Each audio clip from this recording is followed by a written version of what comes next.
Hello, and welcome to Technically Speaking, a podcast where scientists and engineers come together to chat about a common interest, share knowledge, and satisfy some curiosity. I'm Antonia, and in this episode, I'm joined by Ellie and Jasmin to talk about what life could be like with artificial intelligence in 50 to 100 years, and offer our viewpoints on what we think AI should be solving. So, to start off with, Ellie, I've heard you used AI in your work.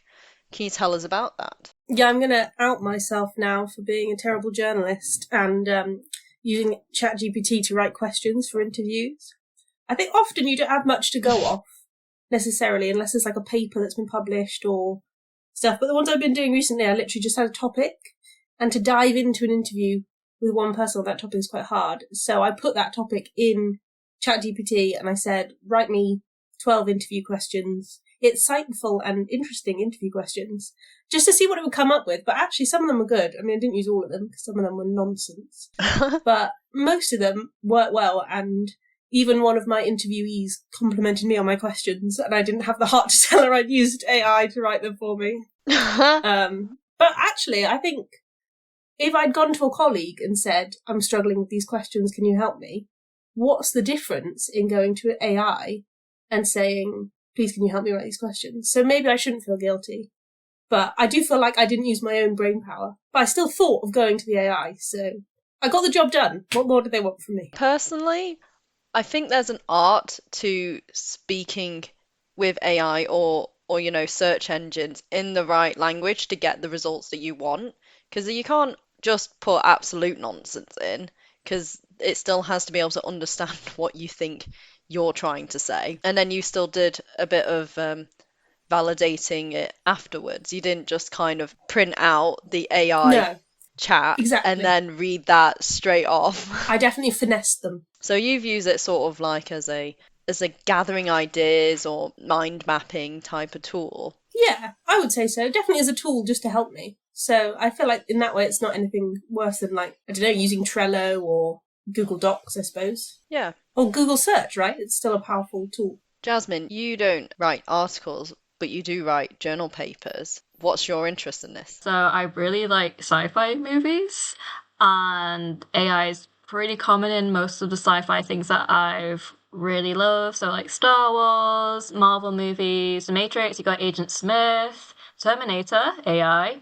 You also got Baymax, who I love, as well as like Wall-E. If you like cast your mind way back to the Jetsons, you had Rosie the robot. So like some of my favorite characters and some of my favorite franchises or like series are AI. So I just like have a general interest in them.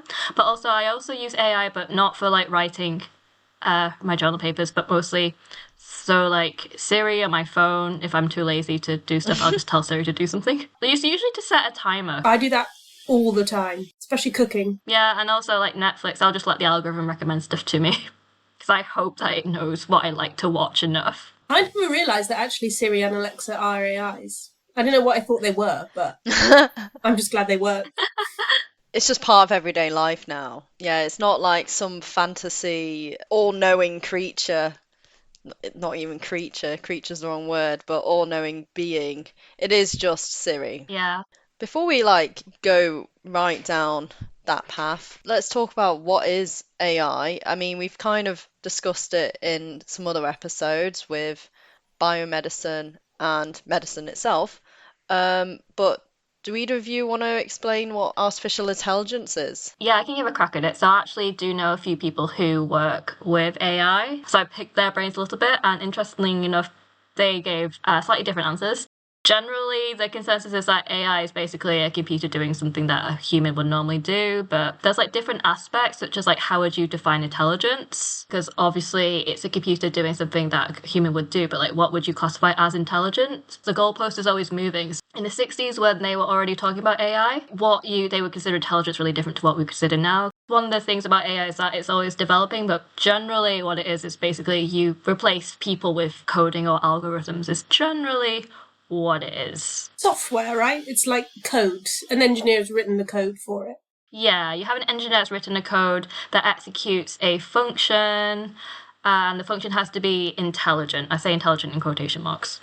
One of the early examples of something that is AI that most people probably don't realize is AI is a computer playing chess. So I was reading an article about what's the difference between, some older AI or computers to today's AI, and they sort of try to define it as the first computers that was playing chess that beat humans had learned all the possible options of each move and then optimized for which one was the best move.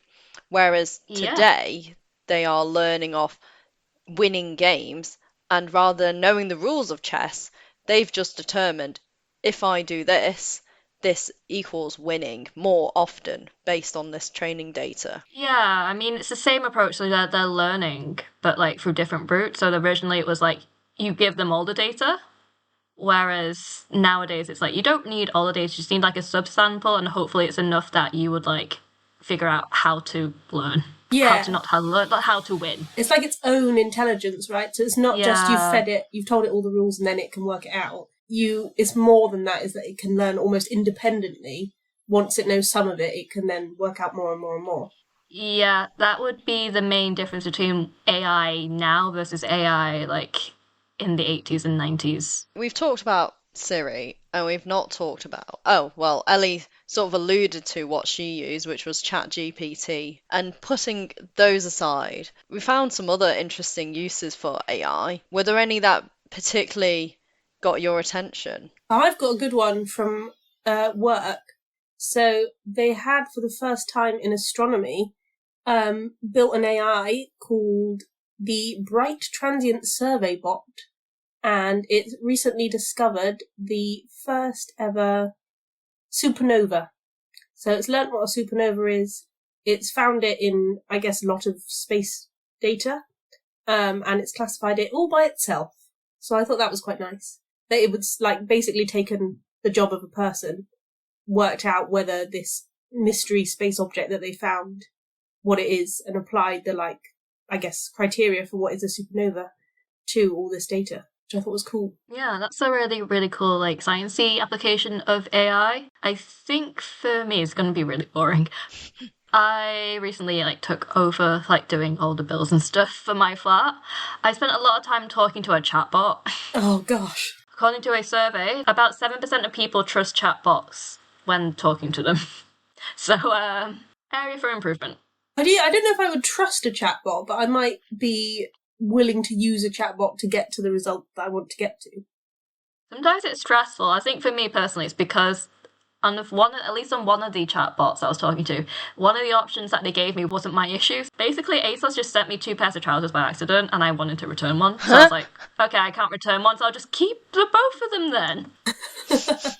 Yeah, I guess the problem is everything it's learnt, right? It's learnt, like, how to deal with returns, how to deal with refunds, but it doesn't know what it doesn't know, right? So it doesn't know unexpected situations, or Yeah. if your trousers had turned up and they were ripped, maybe it wouldn't have known what to do about that. Well, that's something interesting about AI is that it is really good at picking up information and spotting patterns like spotting a supernova. But I think that's kind of the test of intelligence is if it can figure out what to do if that situation didn't happen in its training data, such as someone receiving 2 of a thing instead of wanting to just simply return or issue a complaint about a thing. And I thought there was a really interesting YouTube video on this. Answer in Progress made their own AI and tested it through different intelligence tests and found in some situations it was really good and in some it was really poor. And it wasn't really like middling, it was just either excellent or terrible. Yeah, that's the thing with AI, because, like, it only knows what it knows, and even the ones that are, like, kind of more intelligent, I say more intelligent, like, that kind of display the ability to learn, like, they're still restricted to what they do and don't know.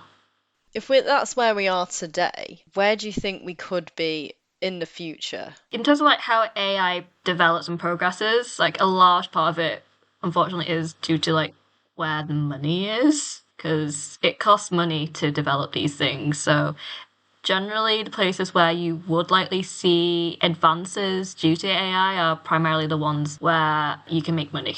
I think also it needs, like, the way it works, to my understanding at least, is that it needs like defined parameters. Yeah. So like with the supernova classification, if you've got loads of data that you can feed it and you can tell it, look for XYZ, and then it can just do like a huge amount in a very short space of time. So I could see it becoming very popular for like data analysis or, the stock market or something like that. You could train it on predicting fluctuations or something like that, where you've got loads of historical data that you can feed it, and then it can learn what's most likely to happen. Or for like climate modelling or something like that, maybe. I would hope not, because then I would be unemployed. Sorry, Jasmine, I've just taught you out of a job. Yeah, thanks. There are some things that AI could assist with. In the environmental sector, a lot of it is trying to run different scenarios on what could happen. And right now, AI is still not that good at thinking about what could happen. The situation with me getting 2 trials is that's not something that ASOS or whoever was programming the AI thought could have happened. I wouldn't say it's AI will take over, but I think it'll be more of a collaboration, or we'll be using AI more often in the work that we do. Yeah, I think that's definitely very likely. That it will be more a part of our everyday lives. Some people are really crazy about these home robots, so I personally would really like a robot vacuum cleaner. But that's not AI, right? Some of them do count as AI, because they have to have the smart sensors to detect corners and stuff. But they always do the same, or a randomized direction. It's pre-programmed. I wouldn't really call that intelligent. I don't know. I just read some stuff on we'll have more AI robots doing tasks that humans would do, like cleaning and mowing and vacuuming. So don't know if that, you can make arguments on whether or not some of those would count as AI. But healthcare is definitely an area where they're seeing improvements due to AI. Yeah, they had that amazing story about the pastries. Did you hear this? Sorry, no. I don't know if this is true. I've seen it on Reddit or something. But basically, there was a bakery shop, and they had so many kinds of pastries that all look very similar. That was taking ages to train new staff as to what each pastry was. So this guy built an AI, took pictures of all the pastries, told it what all the pastries were. So then it could really quickly, if you were buying, 50 pastries, it knew one was a donut, one was a bear claw, one was a pan au chocolat, and it could do them all really fast. And then, I'm not sure quite how this happened, but this guy learnt about this pastry AI, and he learnt that the similar model could then be applied to loads of pictures of tumours, and he could run it through all these pictures of tumours, and it was the same basic core programming, and it worked out which ones were benign and which ones were malignant or something different. That's a really good one, because also a computer can process data much quicker than a human, especially when you have to do the manual visual comparison stuff. Yeah. Another area where we see changes due to AI would definitely be policing. We've kind of seen it in the news not too long ago, but facial recognition, and that kind of terrifies some people. That is quite scary. What, from a privacy point of view? Yeah, I guess. If you think back what life was 50 years ago, or even 100 years ago, people had specific jobs just for typing, and then, typists would eventually become a really standard skill for everyone. Everyone today knows how to type, whereas that wasn't the case 100 years ago. So if we have AI and it's always around, what would jobs be like in the future? Yeah, you're worried about losing a job, or could it be we don't need jobs because the AI has solved all of our problems? We don't need to work to get fed. I mean, in WALL-E, where all the humans, they just go around in those robotic chairs. I like the idea that an AI could edit this podcast, and then our lovely producer Laura could have a lot more free time. She'd be very grateful. Yeah. But actually, AIs in editing are a huge thing. I use Photoshop quite often, and the advances in AI in Photoshop and in Premiere, creating stuff from nothing, is crazy. Draw me a picture of a cat, and it will just produce an image. Have you guys seen the photos that someone used AI to generate what different celebrities would look like if they worked working class jobs? So one of them was Snoop Dogg as a barista, Ronaldo, the footballer, as an Uber driver. Amazing. Well, I've also seen AI generating images in the style of a certain artist. Yeah.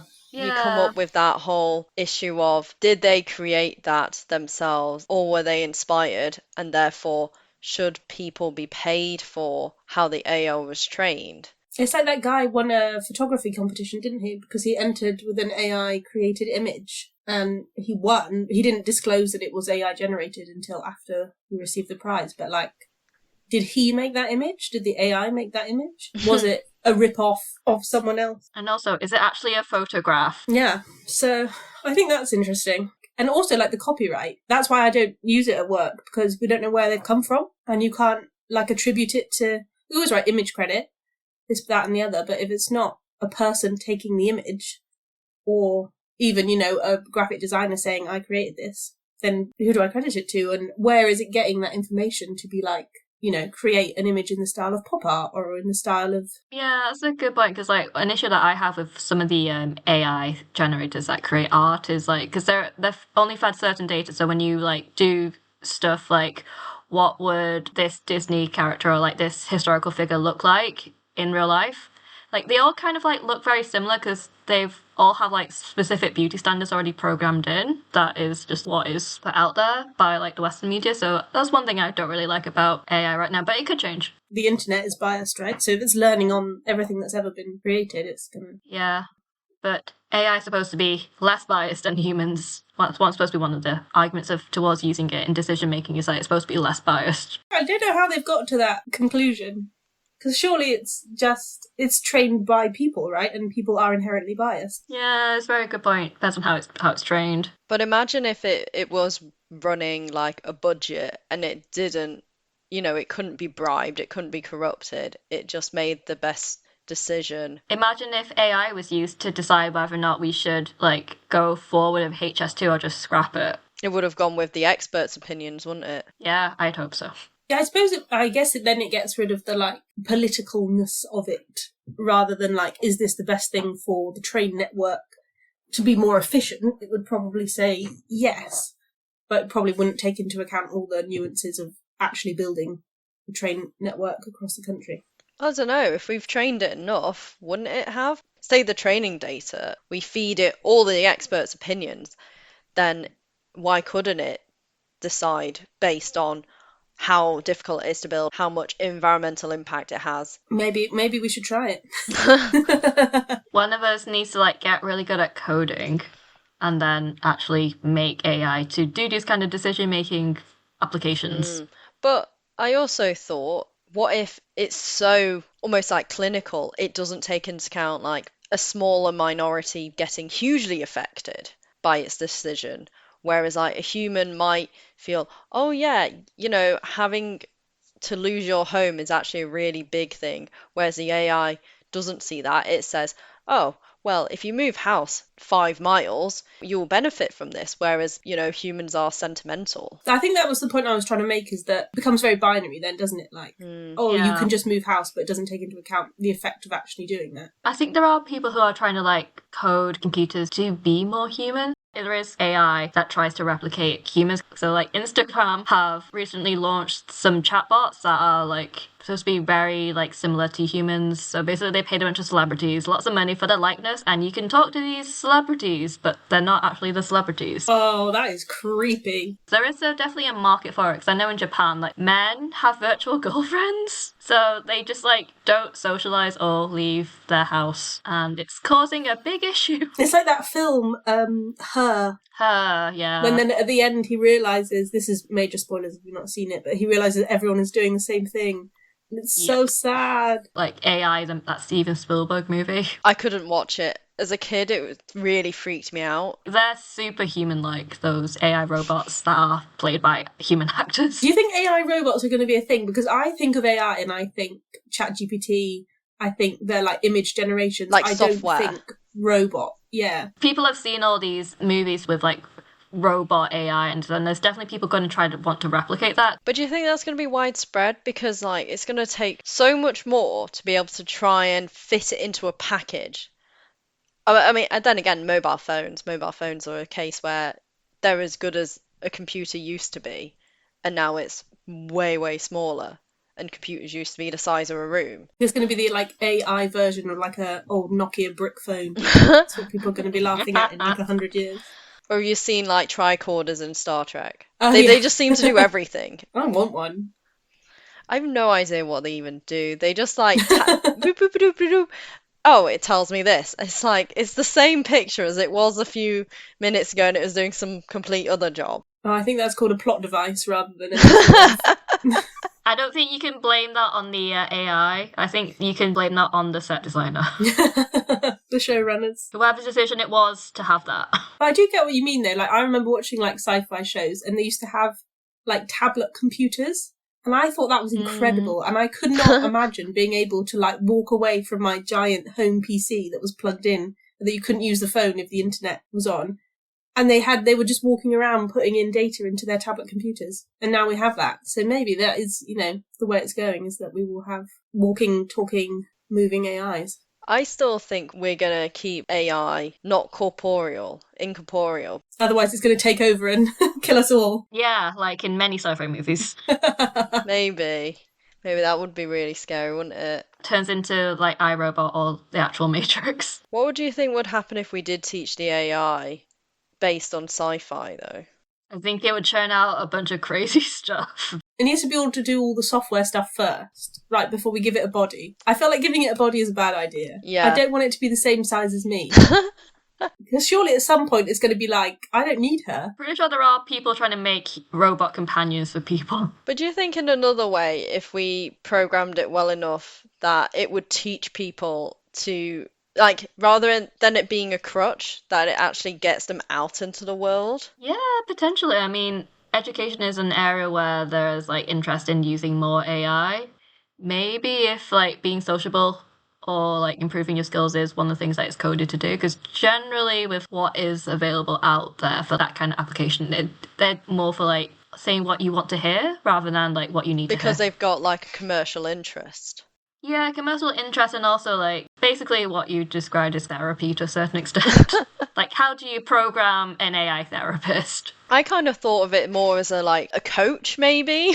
Yeah, but how do you program an AI life coach? Do you think we could see like sport coaches? Because sport could be put down to like rules and like easily programmable features. The ball goes in the goal, that's good, that's winning. So then you could pile all that in, and then you could have, instead of football managers, you'd have an AI that would know, like, if you do this series of moves, you're more likely to score a goal. I think that could work because, like, sport is an area where they are already trying to, like, make it, like, really scientific with, like, analysing every single minute detail. Yeah. So I think it could work. It's, like, all about the angles, it's all about the speed, it's all about where you kick the ball from which part of your foot. The athlete might get really annoyed with all the criticism, but I think it could work.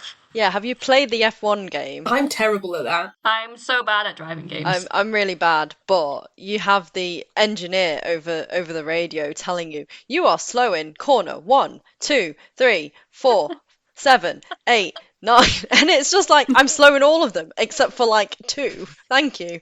That was really annoying. I didn't need that. Trying to corner a different one now. So, like, you're probably aware of it while you're driving. Oh, yeah. It's like, yeah, I'm slow. I was always in the gravel. Yeah, me too. Can you imagine if we had wearable AI? Like a smartwatch? Well, I mean, like the Google Glass or whatever other company did the glasses, and you can see everything. And picture this, I'm going to pitch this to Ellie. You're filming for wildlife documentary, and you see some creatures or you see some movement, but you don't know if this is the same creature that you've been tracking this whole month. And instead, boop, AI assistant says, it's a new species. You've never seen this species before. Amazing. I'm sold. Yeah. Give me those glasses. I thought you were going to tell me it was the same individual, and I was going to be really happy about that. But if it can recognise new species straight off the bat, then let's feed it all the animals and see if it knows. Sounds like a hybrid of a Pokedex and a Google Glasses. I want one. Imagine that for like conservationists though, like instead of tagging them physically, and you can actually instead track individuals. You can just look into the distance. And then I'm imagining, like where you see it like holographics almost, and then like the little tags come up and say, this is individual 358, this is individual 361. Yeah. Be perfect. Save a lot of time. Zoologists of the future. You also use it for plants. Yes. Yeah, that's true. Can't forget about botany, even though I always do. But we see that in self-driving cars or even normal cars. They kind of tag things. I don't know if you've seen some of the particularly high-end cars. They have cameras all over, and some of them are trying to park, Yeah. and they've worked out that is the parking spot, that's another car, that's a pedestrian. I would love a car that can park for me. That is the most practical use of AI anyone's ever thought of. I've been in the car and it has like the park feature, and I was terrified when it was parallel parking. I'd get out. Press the button, open the door, get out. It can park the car. I won't even watch. I'll just let it do its thing. What if it reverses into you? Oh, no, it's clever enough, right? Surely if we trained it how to park, it's not going to crash into the driver. That's rule 101. In theory, it has all the cameras and sensors, so it should know if it's like something is in its path. Yeah, exactly. Otherwise, it's going to be rubbish and it's going to crash into all the cars. So there was that one self-driving car that did crash into a woman. Maybe I'll give it 20 years and then I'll get one. What if you just happen to wear green screen trousers, though, and it just couldn't differentiate you? Is that how green screen works? It's just like, oh, there's this like green area that I cannot see, but like the rest of it looks fine, and it has the torso of a human. I mean, it depends what its sensors are based on, you know? If it's light and it just sees and Ellie just blends into the background. I don't like how you've come up with ways for my new self-parking car to crush me to death. It's only as good as its constituent parts, I guess. Right, well, you two are banned from training it or building it. Or as people always say in data, rubbish info in, you get rubbish out. I can't believe they can self-drive.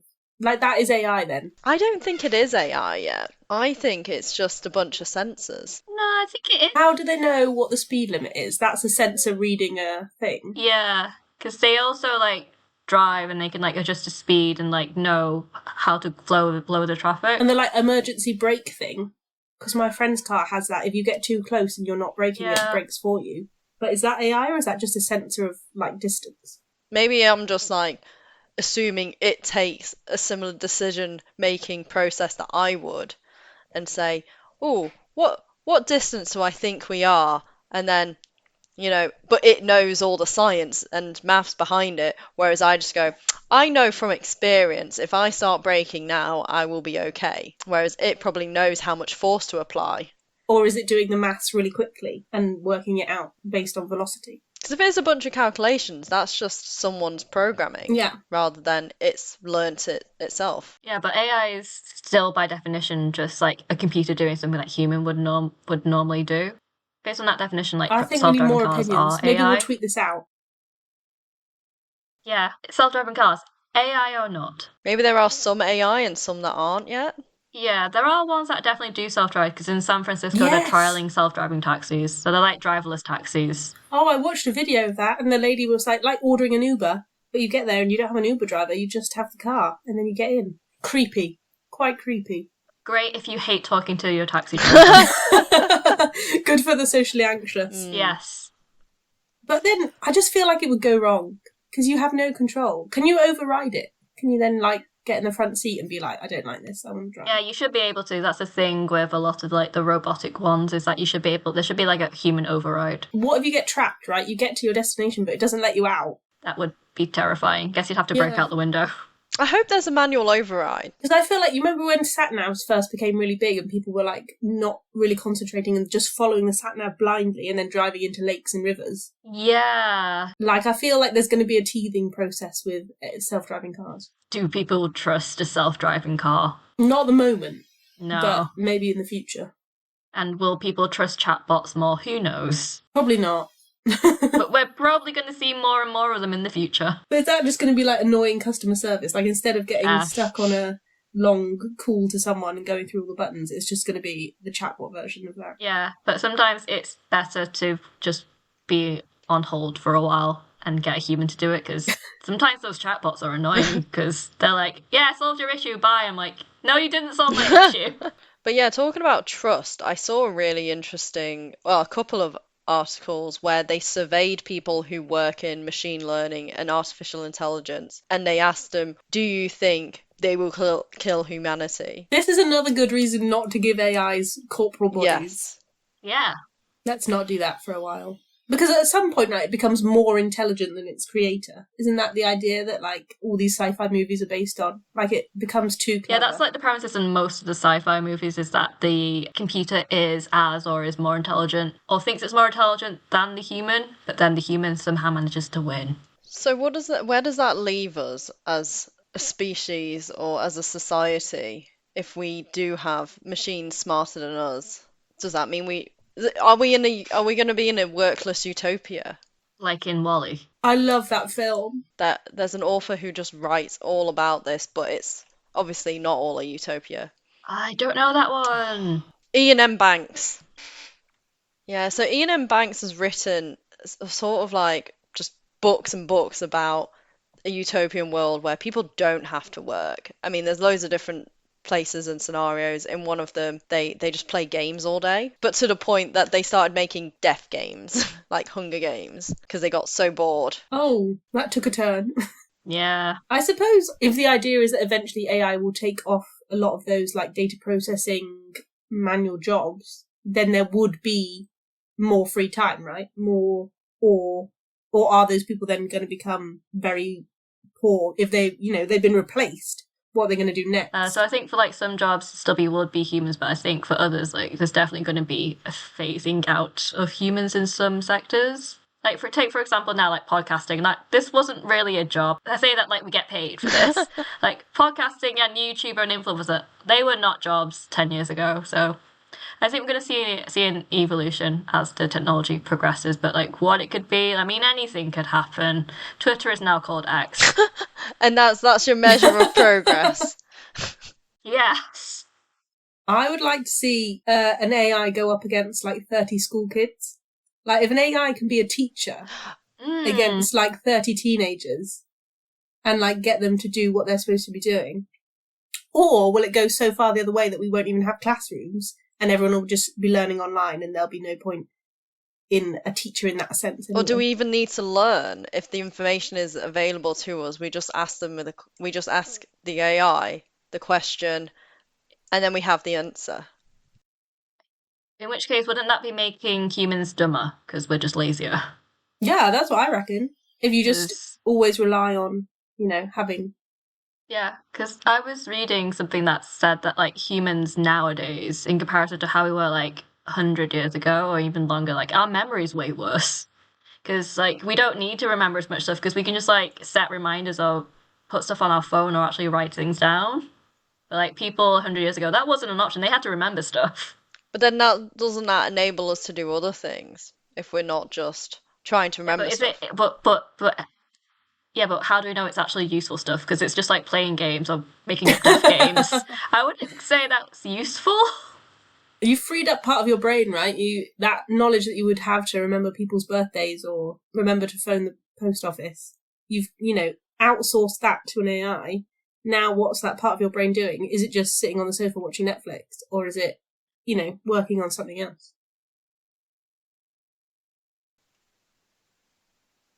Maybe it'll be like Star Trek, where we have so much time that we will just work if we want to, or not work, and we will be looked after anyway. So I think we've explored what we can with AI as we know it today in October 2023. Maybe we'll check in and just see how much further things have gone. Maybe we will trust web chat to sort out a duplicate pair of trousers. Yes. So, thanks for listening. The views expressed in this podcast belong entirely to the person that said them. They do not represent any industry or organisation.